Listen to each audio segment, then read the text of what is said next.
going to be wiring in an RV plug today. This is not professional advice. I'm just sharing how I'm going to do it.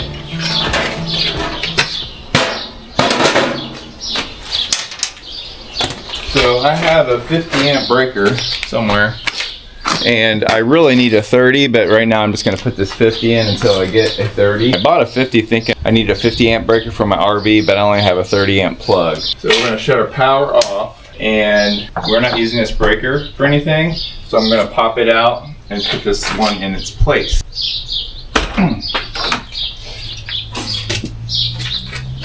So breakers just hook in on one side and then shove in on the other, and that's where it gets connection on the inside. You always want to make sure your power's off when you're doing this. So it goes in like that, and you just give it a good snug push. Now we got our 50 amp breaker in. So I think I'm just going to run my extra line in right there.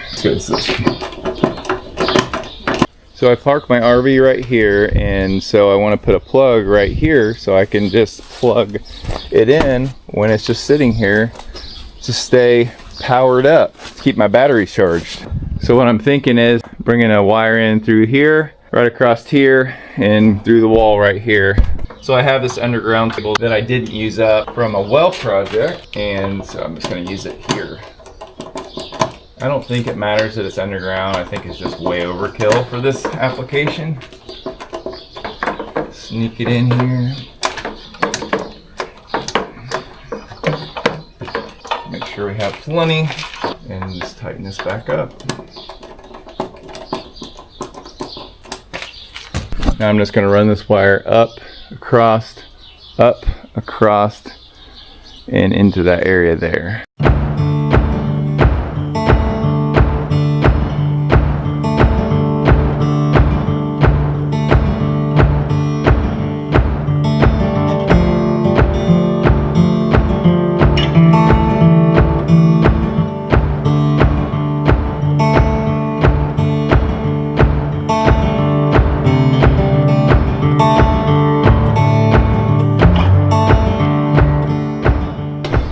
Comes in through there, goes across there, then it goes through the slats there in the side.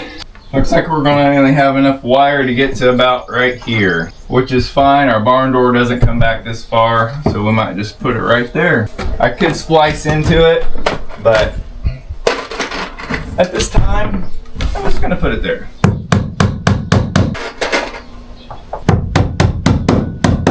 Alright, we're going to get that plug put in now, but before we do that, we're going to drill a hole through here so we know where we want the plug. So we just want to drill a small pilot hole. There we go, now we know where to put it. This is the plan. I'm going to mount this box on the wall. And this cover here, it's kind of like a weatherproof receptacle cover. I think I can make it work for the plug. And this is the actual RV receptacle, 30 amp, that matches my RV. So we're gonna get this box set up. That's where my hole came through. That's not the best spot because there's a rib right here. So I'm gonna move it over about 2 inches. Okay.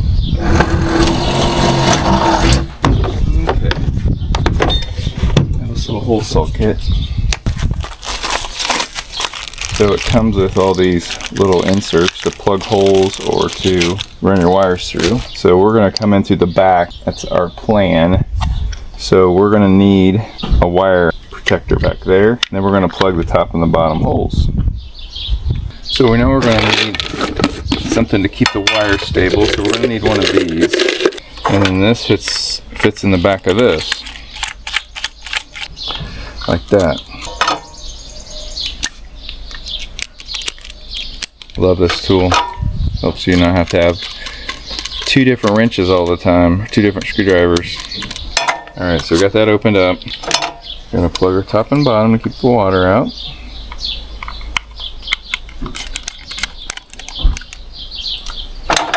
Alright, so our hole through our wall is gonna have to be at least that big.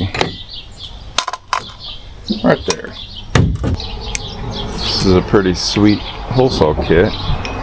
Just line up your pins and then screw the bottom up, and it tightens, keeps that hole saw in place.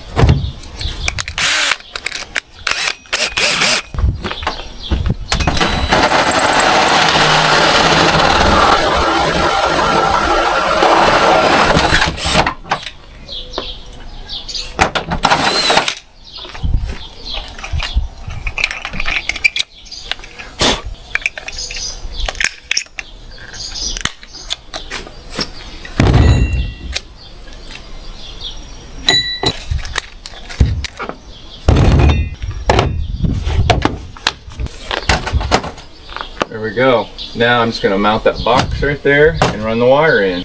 I have these kind of like siding screws, like metal siding screws. I think they're gonna work just fine for this. You could get a level out and make sure all of this is perfect, but I'm just gonna eyeball it. Actually, before I put that on there, I'm gonna get this wire through here because I may not be able to get to the screws once it's in.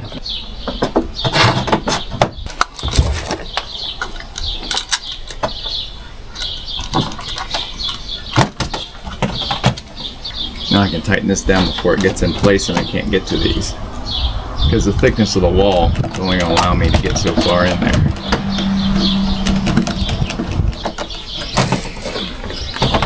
There we go.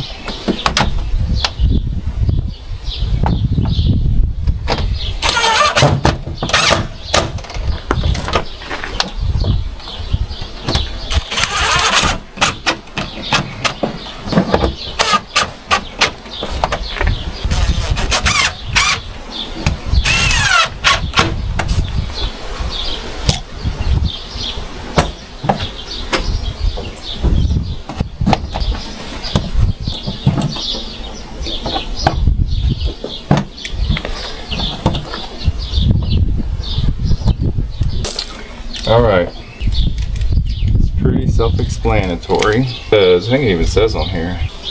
Yeah, the ground's on the top.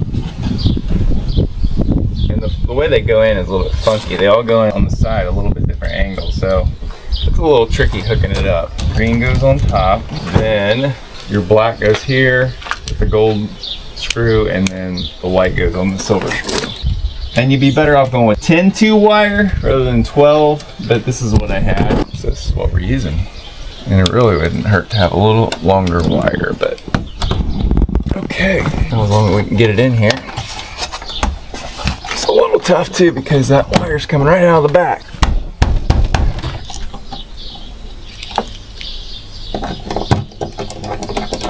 The nice thing about having it this high is little kids won't be able to get to it. Little kids and critters. True. Because critters like to chew plastic sometimes. Alright, let's see if this works. Hope I don't have to modify it. I'm starting to think I might. I don't think it was made for this type of application. I know there's a round thing in there. Yeah, but it's not made for that big of a... It does have foam and stuff you can take out for bigger circles, but yeah, I'm gonna have to cut that out. So you can't pop the circle part out? No, there's no way to pop it out. You had to cut it. If I cut a hole that big, it should work. The trick is, can I cut through it without walking all over the place? And the second thing is, can I do it without cutting my hand? All right, let's find a sacrificial piece of wood here. Okay, we're gonna take a couple screws and screw this in place so it can't move around. If you're still watching the video, tell me in the comments, did you think at this point that I was gonna get this figured out? Or if this was gonna be a failure? Let me know. You think I'm gonna figure it out? What's your vote, hun? You always figure it out. So we're going to just center this up the best we can. That's aluminum, so that's going to be a little challenging to cut through.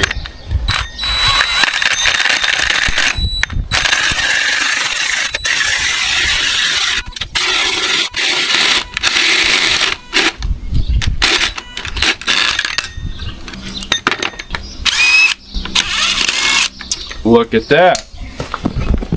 That looks about the right size. Looks good. It's even a little big. The only big. thing is I'm going to have to use it to back those screws back out because they have to go through both plates. I'm glad they gave us extras because the screw is not doing very good. There we go.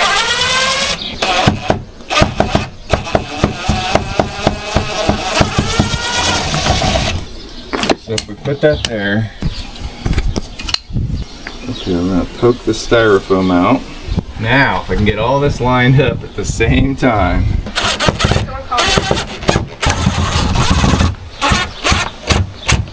Two more screws to go.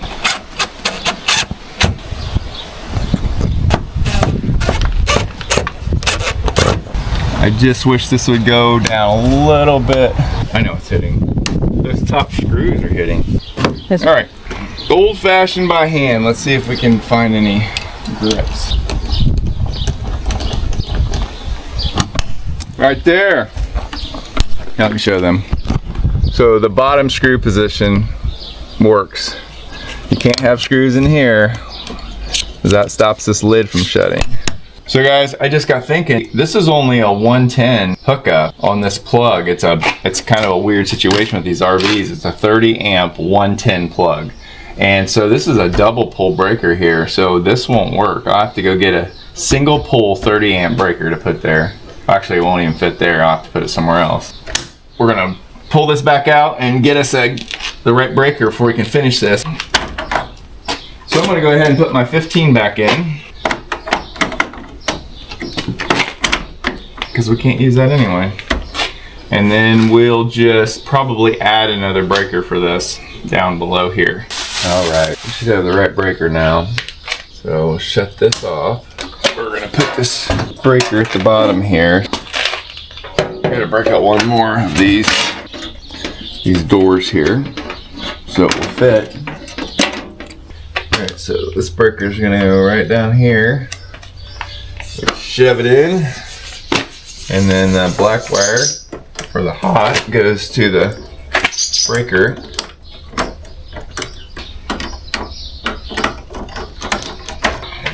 And then the other two wires go to the neutral bar.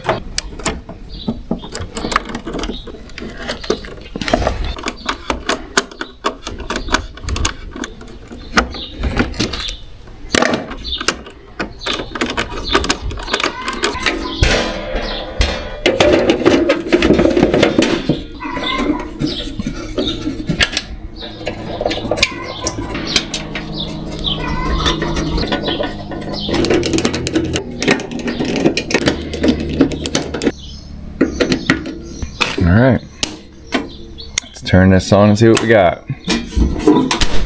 So this line runs up, over, across there, and then down on the other side of that wall, down there, and then out through the wall. And my plug is right here at the back of my RV. So I just can pull it over out here about 8 to 10 feet. Plug it right in to my plug on the side of my corn crib. And just let it stay there whenever I need to charge up my battery. So we're going to just check the battery here, see what it's at right now. So we're at 13.24. Now we're going to flip on our connect switch. Yeah, looks like we got power because it was 13.35, so should be charging our battery when we turn our connector switch on to the whole camper.